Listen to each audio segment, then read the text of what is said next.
세계의 가장 핫한 정치, 사회 이슈에 대해서 허심탄회하게 이야기 나눠보는 시간이죠. 기자와의 수다. 오늘 강진구 뉴탐사 선임 기자, 김종욱 전 민주연구원 부원장님 모셨습니다. 안녕하십니까? 네, 안녕하세요. 네, 안녕하세요. 예, 우리를 항상 웃게 만들고 이제 엔도르핀, 아드레날린 뭐 이렇게 많이 분출하게 하는 그분이 계시잖아요. 김건희. 오늘 좀 얘기 같이 이야기 나눠보도록 하겠습니다. 저 별로 기분 안 좋은데? 웃음을 유발하는 네. 것보다 분노를 유발하죠. 네, 분노도 유발하지만 이렇게 아드레날린을 좀 유발하게 하는 정말 신기한 인물인 것 같아요. 새로운 남자 이슈 또 터졌습니다. 네. 도대체 몇 명인지. 뭐 예전에 서울예술의 이명수 기자님과 통화할 때도 내가 맘만 먹으면 모든 남자가 다 넘어온다는 식으로 했는데 진짜 그런 것 같긴 해요. 좀 어떻게 보셨어요? 네, 지금 이제 공개되어 있는 이준수는 저는 오래전부터 추적했기 때문에 크게 놀랍지는 않았고. 네. 근데 제가 이미 그러면 둘이 어떤 사이예요? 저는 이제 예전에 취재할 때는 뭐 두 사람이 그렇게 개인적 친분 관계가 있는 것까지는 몰랐고, 다만 이 주가 조작과 관련해서 거의 김건희의 스승과 같은 존재로 이준수가 그리고 아까 주가 작전의 입문 단계에서 김건희를 학습을 시켰던 네. 그리고 주식 중독에 물들게 했었던 그래서 주가 조작에 참 중독되게 했던 그런 사람으로는 알고 있었는데 이번에 보니까 그 개인적으로도 굉장히 아주 특수한 각별한 관계에 있었더만요. 당시에는 그러니까 주가 조작에 이제 빠지게 했던 사람으로만 알고 계셨지 개인적인 관계인 건 모르셨다는 거네요. 그건 꼭 그렇게까지 깊숙한 관계인지는 몰랐습니다. 그러셨구나. 네, 어떻게 보셨어요, 김건희? 말씀하신 것처럼 이 문제 뭐 남녀 문제 같은 게 가십거리로 재미있긴 할 것 같긴 합니다만 그 문제는 제가 볼 때는 이 사건의 본체에서 나오는 부산물 중에 하나일 가능성이 높고요. 일단 300여 개의 문자 내용을 저희가 알 수가 없으니까 이제 그게 두 가지를 암시하겠죠. 하나가 주가 조작과 관련된 명확한 증거가 거기 있거나 두 번째는 그 공중파에서 쓰기 어려운 용어인데 뭐 밀접한 관계 이런 거니까 이제 이 사건과 다른 별도의 사적인 관계를 암시하는 문자가 있는가 없는가 이 두 가지가 핵심적으로 이 문자의 내용일 것 같고 두 번째로는 왜 이런 중요한 인물이 지금까지 수사 대상에 올라오지 않았지? 그것도 되게 신기하겠네요. 그죠? 이건 은폐 축소인데 그럼 은폐 축소를 누가 했나? 검찰이 했을 거 아닙니까? 그렇죠. 그렇다면 검찰 은폐 축소라고 하는 부분들이 가장 핵심적인 부분이다. 그래서 도대체 어떤 사건이야 뭐 많은 국민들이 아는 거고 과거부터 알아왔었고 대부분 유죄로 인정하는 건데 그 이후에 왜 검찰은 이준수라는 인물을 갖다가 은폐했을까라고 하는 부분이 저는 이 사건의 중요한 두 축 중에 하나가 아닐까 생각이 들고요. 그다음에 왜 민중기 특검은 이걸 하려고 했을까라고 하는 게 또 다른 쟁점이 아닐까 세 가지 정도라고 생각이 들어요. 네, 결국에는 2022년에 사실 더 탐사에서 이 이준수 문제를 맨 처음에 이제 시작을 하셨잖아요. 그러니까 맨 처음에 시작하게 된 계기도 사람들 궁금해하실 것 같고, 그때 이준수 이 사람 도대체 누구인가 궁금해하실 것 같아요. 네. 그러니까 아까 말씀드렸듯이 이제 이준수는 이 주식 가지고 장난을 치는 그 선수들 사이에서는 나름대로 유명했던 사람이에요. 그리고 2000년대 그 초반에 2003년도에 그 뭐 대우증권을 비롯해 가지고 그 모의 투자 대회에서 거의 뭐 3관왕을 했었던 사람이기 때문에 모의 투자 대회에서 3관왕이요? 예. 그러니까 이제 몇 개 증권사에서 했었던 그 이 투자 대회를 뭐 본인이 진짜 실력이 그랬는지 그것도 로비를 했는지는 모르겠습니다만은 어쨌든 2003년도에 투자 대회에서 우승을 하면서 세강자라고 하는 이름으로 굉장히 주식 시장에서는 거의 많이 이름이 알려져 있던. 그러면 새 강자라는 게 내가 주식 시장의 새로운 강자다 그 뜻으로 봐야 될까요? 네, 뭐 그렇게 볼 수도 있을 것 같고 뭐 그 닉네임을 왜 그렇게 정했는지는 저는 알 수는 없습니다만. 책 제목이 그런 거 아닙니까? 책 제목이 그런 거. 책 제목이 그랬나? 예.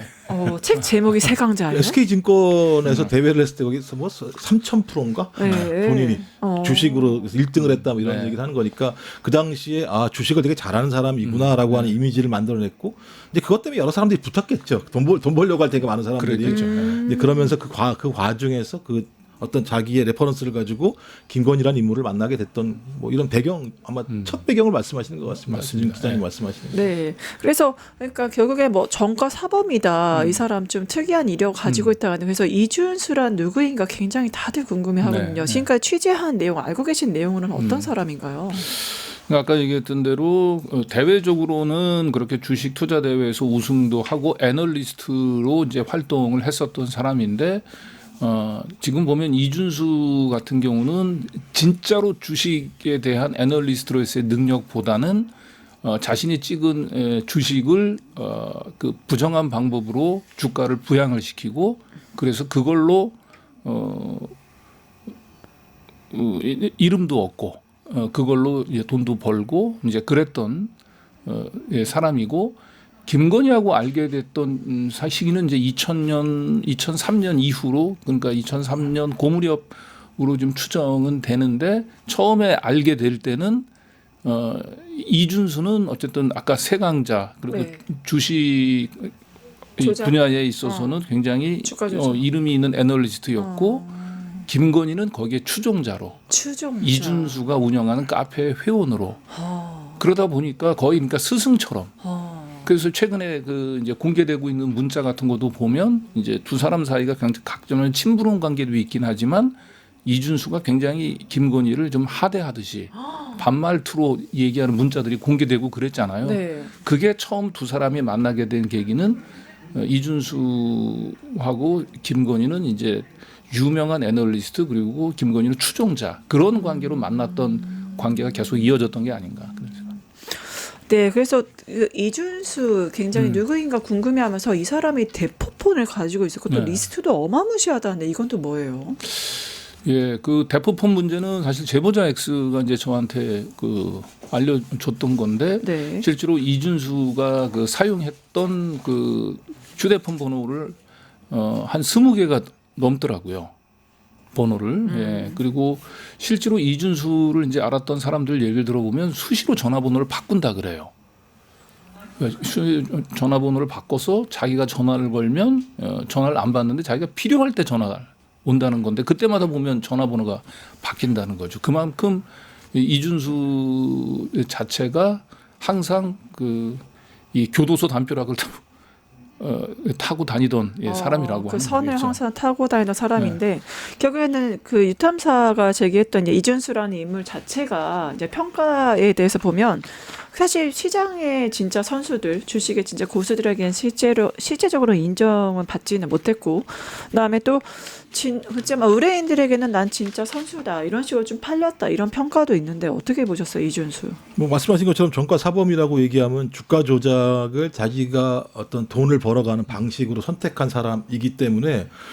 주가 조작이라고 하는 것이 누구와 음모를 짜서 별도의 작전을 통해서 가야 되는 거기 때문에 매우 은밀한 작전을 해야 되는 거 아니겠습니까? 그리고 네. 그만큼 그 관계가 치밀할 수밖에 없다라는 생각이 들고 트레이딩 잘하는 사람은 그렇게 은밀할 필요가 없잖아요. 내가 트레이딩해가 돈 많이 벌면 주변 사람들 모일 거고 자기가 돈 많이 모아주면 그만큼 돈을 주면 되는 아주 합법적인 관계인데 그걸 성공하지 못했으니까 제가 볼 때는 주가 조작이라는 방식을 통해서 은밀한 관계 전주를 만나서 그 전주를 가지고 돈을 갖다 만드는 건데 보면 그러니까 도이치모터스 사건과 관련해서도 탁 튀어나오지 않은 사람이어서 진득하게 한 가지의 주가 조작만 한 것 같지는 않고 다양한 주가 조작을 그러니까 단타식 그러니까 트레이딩이 아닌 단타식 주가 조작들을 매우 많이 한 사람이기 때문에 저는 그러니까 이건 사기로 갈 수밖에 없는 거죠. 그러니까 장기적인 트레이딩을 통해서 돈을 버는 방식의 능력이 없다면 단타로 툭툭 말씀하신 것처럼 그 대포폰이 되게 많다라고 얘기하는 건 단타 툭툭툭 치고 나가면서 끊고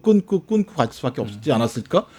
그러니까 저는 그 자체가 은밀성과 사기성들을 가질 수밖에 없고 그렇게 한 10여 년을 살아왔던 사람이었고 그렇습니다. 그 과정에서 전과가 4개 정도 있다라고 하는 거니까 뭐 저희가 그걸 통해서 뻔히 알 수 있는 거죠. 주가 조작을 통해서 거의 중요한 자기의 젊은 시절을 보낸 사람이고 하필이면 그 와중에 본인은 잘됐다고 생각할 수 있을 것 같아요. 김건희라는 사람을 만났다는 것에 대해서. 하지만 결론적으로는 지금 거의 인생 꽝 되는 상황이 돼버리게 돼요. 네. 지금 얘기했던 대로 그 이준수가 사실은 이제 란 존재가 검찰이 이제 그 파고 들어갔으면 제대로 파고 들어갔으면 사실 도이치모터스 외에 김건희 씨가 손댄 이 작전 종목들을 더 많이 밝혀낼 수 있었고 실제로 도이치모터스 주가 조작이 진행되던 2010년 4월 달에도 이준수가 김건희 씨한테 태광 ENC라고 하는 이 작전주를 소개해가지고 하루 만에 기존에 이제 김건희 씨가 보유하고 있었던 잡주가 있었어요. 도이치모터스 말고. 그 잡주 4종목을 한꺼번에 정리하면서 그 정리한 돈을 하한가에 이 태광 ENC라고 하는 곳에 몰빵을 했거든요. 그리고 몰빵을 하고 난 뒤에 바로 하루 만에 그 다음 날 팔아가지고 하루 만에 한 1,700만 원 정도를 벌었거든요. 액수가 그렇게 크지는 않지만 그 이준수 입장에서는 김건희한테 확실한 신뢰를 심어준 거죠. 내가 지시한 종목에 따라오면 이렇게 돈을 벌게 해준다는. 그래서 실제로 그렇게 그 김건희 씨가 하루 만에 이 세강자의 맛을 보고 난 뒤에 그 전에 시원찮던 이정필 대신에 이준수한테 한때 자기 주식 관리 계좌를 맡기기도 했어요. 예. 그런 식으로 능력을 보여줘서 김건희를 유인했다고 좀 봐야 될 것 같은데 이게 그 이준수가 단순히 도이치모터스 김건희랑 연관된 것뿐만 아니라 청담동 주식 그 사건, 주식 부자 사건 이희진 사건과도 연결고리가 있다고 하죠. 이거는 뭔가요? 예, 이희진은 이제 주식을 좀 했던 사람들은 워낙 악명이 높은 인물인데 되게 비상장 그 주식을 사게 해서 그걸 이렇게 뭐 상장을 시켜가지고 시세 차익을 거두는 그런데 전문적으로 특화된 사람인데 한 100억이 넘는 그 사기를 벌여서 사실은 이제 검찰에 구속됐던 사람이에요. 아주 악명이 이제 높은 사람인데 이준수하고는 그 청담동의 그 조기 축구에서 이제 서로 이제 알게 됐다고 하더라고요. 네, 조기 축구의 그 동호회 모임에서. 그렇죠.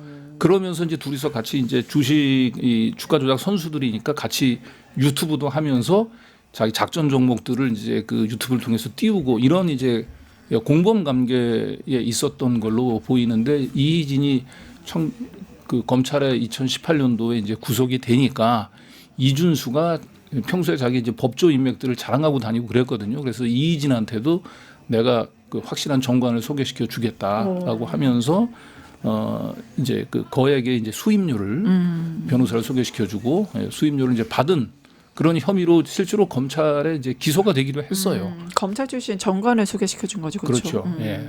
그리고 그때 이제 소개시켜줬던 이 전관이 이제 그 유명한 오광수, 송창진, 예. 다 문제가 된 인물이잖아요. 그렇죠. 예. 근데 이제 직접 또 이것도 좀 제가 볼 때 조사가 들어가야 되긴 할 것 같아요. 왜냐하면 윤석열과 다 관계가 있는 사람들이잖아요. 대구지검장, 그러니까 오광수가 대구지검장 할 때니까 관계가 있었을 거고, 송탄님도 특수부 출신이니까 관계가 있을 것이고, 그러면 윤석열과 관계가 있는 사람은 당연히 김건희라고도 알 것이고, 그러면 이준수란 사람이 이 오광수, 송창진이라는 사람을 연결한 데에는 그 뒷배가 있지 않을까라고 저희가 추정해 볼 수 있는 거죠. 사실 확인은 아직 안 된 겁니다만. 검찰이 그러니까 든든한 뒷배가 됐다 이렇게밖에 왜냐하면 기소가 안 됐잖아요. 이준수 같은 경우는 그러니까 결국에는 김건희 때문에라도 뒷배로서 이 사람이 기소가 안 됐다 이렇게 봐야 되는 거잖아요. 그러니까 이게 되게 재미있는 게 뭐 강경 기자님 더 잘 아시겠습니다만 문재인 정부 때는 수사가 안 돼요. 근데 윤석열 정부 들어오면 수사가 시작돼요. 왜 그랬어요? 그래서 그때 나와서 재미있는 게 뭐냐면 그 검사가 이준수가 나 조사 받았습니다. 9시간 동안. 그러니까 그거 조사 아니에요. 면담입니다. 이렇게 얘기를 해요. 그러니까 이것도 조서가 없는 거죠. 면담은 조서가 없는 거니까 그렇죠. 제가 그때 불러가지고 너 다 털어봐. 어떤 내용인지. 내가 좀 알아야겠어. 검찰에서 이런 내용이구나. 이거 안 되겠는데 뜨끔. 자, 그럼 우리는 면담한 거야. 여기 조사받은 거라고 생각하고 왔는데 그러면 검찰이 이미 김건희의 도이치모터스 플러스 그 외 주가 조작 문제와 관련해서 내용들을 인지했고 그 부분들을 털기 위한 사전 작업들을 벌였다고 볼 가능성이 되게 높은 거기 때문에 이 사건은 검찰이 아까 맨 처음에 말씀드린 주가 조작을 그러니까 김건희의 주가 조작을 은폐 축소 조작하려고 하는 과정의 중요한 인물 중에 하나가 이준수다. 왜냐하면 이준수는 1차, 2차에 다 연결되어 있는 사람이고 또 하나 중요한 문제는 최근까지도 김건희와 계속 연결된 사람인가 이것도 확인을 해봐야겠죠. 그럼 제가 볼 때는 대단히 중요한 인물군 중에 하나고 검찰이 다 싹 봐줬던 인물인데 이제 특검에 의해서 수사가 진행되는 거기 때문에 이 사건의 본체는 검찰의 김건희 은폐 축소 수사에 대한 칼끝을 특검이 겨눈 것이 아닌가라고 저희가 또 다르게 해석할 수도 있는 측면이 있는 거죠. 그렇게 인지해서 지금 이제 그 특검에서 조사 진행하고 있다라고 보이는데 특히 강진구 기자님 바로 이준수가 소개해준 오광수 변호사랑 통화를 했다고 하죠. 관련 녹취 들어보도록 하겠습니다. 네, 저 오광수 변호사님이시죠? 예. 예, 그 제가 사무실 좀 찾아뵀었던 더 탐사의 강진구 기자인데요. 예, 제 비서분이 오늘 저기 뭐 좀 물어봐 달라고 얘기했는데 얘기 안 별다른 얘기 전하지 않으셨나요? 제가 뭐 출근도 못하고 오늘 내가 지금 바빠가지고 외부에 계속 있었고요. 제가 전혀 사실과 엉뚱한 얘기를 지금 묻고 계신다고 답변했는데. 이준수 씨는 전혀 모르세요? 그래서? 전혀 모른다고 몇 번 얘기하는데 자꾸 연락을 하시면은 심하신 거 아니에요? 근데 이 노래 원래 대표 변호사이셨죠? 송창진 변호사랑 같이. 아니 그러니까 내가 전혀 모르는 사람 자꾸 모르시면은 그 당시에 이진 청담동 주식부자 이진 씨 사건은 맡으시긴 했죠. 답변 다 드렸고 전혀 사실이 아니라고 얘기를 했으니까. 송창진 변호사는 이진 씨 사건 맡은 건 인정을 하시던데. 아니 나도 당연히 변론한 건 맞는데. 예. 변론한 게 아니라고 얘기하는 건 아니잖아요. 네, 오광수 변호사 결국엔 전혀 모른다라고 하면서 이준수 완전 모르쇠 하고 있네요. 근데 이제 결국은 나중에는 인정을 했죠. 다만 이준수는 이제 모르쇠라고 얘기를 했고 네네. 이진 사건을 맡았던 거는 이진이 인터넷 검색을 해서 다른 사람하고 같이 찾아왔다 이렇게 얘기를 했는데 사실 오광수 변호사가 누구하고 또 관련이 돼 있냐면 사실 건진이 근데 이번에도 이제 이준수가 건진을 김건희한테 소개시켜준 인물이라고 하는 건 오늘 보도가 나왔잖아요. 네네. 근데 제가 취재할 때도 건진이라는 이름이 튀어나왔는데 네. 어디서 튀어나왔냐면은 윤석열이 이제 2013년 댓글부대 수사하다가 네. 좀 좌천 발령받아서 대구 고검에 가 있었지 않습니까?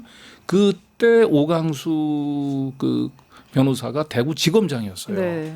한 사람 대구 지검장, 대구 고검 검사로 있었는데 건진이 그 당시에 포스텍 수사와 관련해서 민원을 한다고 대구지검으로 내려갔다가 오광수도 보고 대구 고검에 있는 윤석열도 봤다라고 하는 얘기가 있었어요. 그래서 네. 오광수, 건진, 윤석열, 이준수 다 저는 엮여져 있다라고 하는 얘기를 그때 좀 알았는데 이번에도 이준수가 건진을 김건희한테 소개시켜줬다는 얘기를 보고 내가 생각했던 것보다 오광수라고 하는 사람이 윤석열 사단하고 굉장히 깊숙이 연결이 돼 있고 그러니까 이준수가 정확하게 저게 2018년도 사건이잖아요. 윤석열이 서울중앙지검장으로 이제 있을 때 그래서 지금 누구한테 이걸 소개시켜주면 정확하게 도움이 되는지를 알고 있었던 거죠. 예. 그래서 이게 백계룡 경정의 마약 사건에 비견할 정도로 윤석열, 김건희가 결국엔 최종적으로 다 저격돼 있다라고 보이기는 하는데 이게 말씀하신 대로 건진법사가 연관되지 이준수 소개시켰다고 하는데 얼마 전에 법당에서 이 휴대폰이 발견이 됐잖아요. 그렇습니다. 왜 이거 안 버리고 법당에 숨겨놨을까요, 건진은? 어쨌든 휴대폰에 자신들이 또 참고할 만한 자료들이 많이 있었겠죠. 그걸 폐기하는 것보다는. 예. 그러니까 그런데 이제 건진 법당은 나름대로 이 특검 수사가 시작되기 전까지는 가장 믿을 만한 그들 사이에서는 안 가 있을 수도 있다고 보여지고요. 근데 이번에 보니까 2013년 이전에도 주고받았던 문자들이 나오더라고요. 2012년도에 주고받았던 문자도 법원에서도 공개되고 그랬는데 이게 거의 명태균으로 치면은 이게 황금폰이 아닌가 이 김건희의 주가 조작. 네, 이번에 명태균의 황금폰, 김건희의 판도라폰 둘이 대적하는 폰인 거죠, 그렇죠? 그런 것 같아요. 네. 네, 그렇게 보면은 이게 또 사람들은 이제 이런 남녀관계 치정을 좋아하잖아요. 이게 드라마에서 저는 이 장면 참 많이 봤는데 갑자기 묘령의 남성이 베란다에서 뛰어내렸다. 근데 체포 직전에 이거 좀 어떻게 보셨습니까? 그러니까 말씀하신 것처럼 지금 맨 처음 보도가 제가 좀 애매모호해서 그런 거죠. 공중파에서 갑자기 밀접한 은밀한 이런 얘기가 나오니까 주가 조작 문제라기보다는 오히려 김건희 씨의 또 다른 남자 아니야 이런 얘기가 이제 불거진 측면이 있는데 이건 사실관계가 확인이 안 되는 겁니다만 어떤 형태로든지 2013년부터 2016년까지 통화 내용이 있는 걸 건진이 가지고 있었다고 얘기하는 건 뭐 액땜이라고 하는 쓸데없는 얘기도 나오긴 합니다. 저는 핸드폰 가지고 액땜한다는 얘기는 참 처음 들어봤습니다만 저는 건진이 이 핸드폰을 가지고 있으면 상당히 중요한 정보를 가지고 있을 거다. 자기가 그렇죠. 증거를 가지고 있을 거다 생각을 했었기 때문에 그걸 가지고 있었다. 그럼 이거는 김건희를 컨트롤할 수 있는 거일 수도 있고 또 도이치모터스 사건에 대한 증거 내용들을 가지고 있는 거니까 그걸 계속 본인이 가지고 있으면서 이걸 하나의 자기의 무기로 활용했을 가능성들이 꽤 있다라고 저희가 판단할 수 있는 거고 하필은 그 내용 중에서 도이치모터스 사건이야 계속 뭐 회자가 된 겁니다만 말씀하신 것처럼 사적인 관계가 있다고 한다면 훨씬 더 큰 치부일 수 있는 거죠. 김건희한테 치명타일 수 있는 거죠. 그래서 재판정에서 왜 구토 증상을 보이면서 그렇죠. 자리를 회피했는지는 모르겠습니다만 그게 도이치 사건 정도의 수준이라면 그게 구토할 문제인가? 그 지금까지 매번 구토했게 재판 나가서 그렇지는 않을 거라 생각이 들어서 그럼 그 외에 무엇인가가 분명히 있을 거다. 하나는 도이치모터스 이외에 다양한 방식의 주가 조작을 했었던 증거가 하나가 될 수 있거나 또 하나는 많은 국민들이 이 내용을 보게 되면 진짜 구토가 나올 만한 뭔가 내용이 있거나 둘 중에 하나일 수 있기 때문에 저는 뭐 방법은 공개가 되지 않으면 저희가 확인할 수는 없는 겁니다만 우리가 상상하지 못할 정도의 내용이 있다라고 하는 것은 사실인 것 같다. 왜냐하면 검찰이나 이런 데서 흘러나온 얘기를 들어보게 되면 막 뭐 이렇게 웅성웅성 됐다는 얘기들이 막 흘러나오기 때문에 뭐 저희가 알지 못하면서 이런 얘기를 하면 허위사실을 유포하는 거기 때문에 정확히 모르겠습니다만 제 생각에는 도이치모터스 이외의 사건 또는 이외의 내용들이 분명히 그 판도라폰에 들어있을 거다라는 생각이 들어서 시간이 지나면 뭐 저희가 확인할 수 있지 않을까요? 그 내용 자체가. 네, 특히 취재를 하셨으니까 이제 사람들이 궁금해하는 게 이 문자 카톡이 공개됐잖아요. 그러니까 이준수가 난 너 진심으로 뭐 걱정돼서 막 블라블라 하니까 김건희가 내가 더 비밀 지키고 싶은 사람이야. 이제 투레이 문자 이게 보통의 관계냐 도대체 뭐냐 어떻게 보세요? 그러니까 아까도 얘기했지만 그 문자에서 보여지면 그 이준수가 김건희를 굉장히 반말투로 문자를 보내요. 그러니까 두 사람이 그만큼 이제 사적인 관계가 깊었다라고 하는 걸 보여주는 거고 그 문자를 이제 교환하게 된 배경을 보면 이게 시점이 2012년 말이거든요. 네. 그러니까 그리고 2012년 말에 그 이준수가 나 이제 그 네가 그 내 이름을 그 김기현한테도 얘기를 했대. 그러면서 이제 나는 이 도이치에서 손 뗄 거야라고 하는 얘기는 이준수가 2010년 말까지도 계속해서 이 작전에 관여했다라고 하는 걸 이제 보여주는 건데 왜 그런 얘기를 했을까 하면 김기현이 그 당시에 그 도이치 말고 다른 작전주로 수사를 받고 있었거든요. 그러니까 이준수 입장에서는 이거 김기현 수사하다가 김기현이 내 이름 알고 있고 이거 잘못하면 검찰에 이것도 노출되겠네 이런 게 걱정이 돼서 아마 김건희한테 컴플레인을 했던 것 같아요. 그랬더니 김건희도 자꾸 이렇게 나한테 그렇게 서운한 얘기하면 안 되지. 누구보다도 너를 내가 당신을 비밀을 지켜주고 싶었던 사람이 바로 나야. 이런 얘기를 이제 나눴던 걸로 이제 보이거든요. 맥락상으로는 그래요. 그런데 김건희가 그 얘기를 듣는 순간 머리를 감싸고 이 구토 증세를 호소했던 것은 단순히 그 이준수하고의 남녀 관계가 노출됐다기보다는 저것까지 공개될 정도면 지금 특검이 공개하고 있지 않은 다른 정보들도 다 털렸네. 큰일 났네. 이걸 어떻게 막을까. 더군다나 보석 신문을 앞에 두고 있던 그렇죠. 상황이니까. 그래서 김건희가 머릿속이 굉장히 어지러워졌는데 아마 조만간에 보면 이준수 말고 그 김건희의 또 다른 남자가 공개될 가능성이 매우 높아 보입니다. 네, 또 다른 남자 또 다른 누구요? 아니 그러니까 특검 내부에서 나오는 얘기가 취재 중인가요?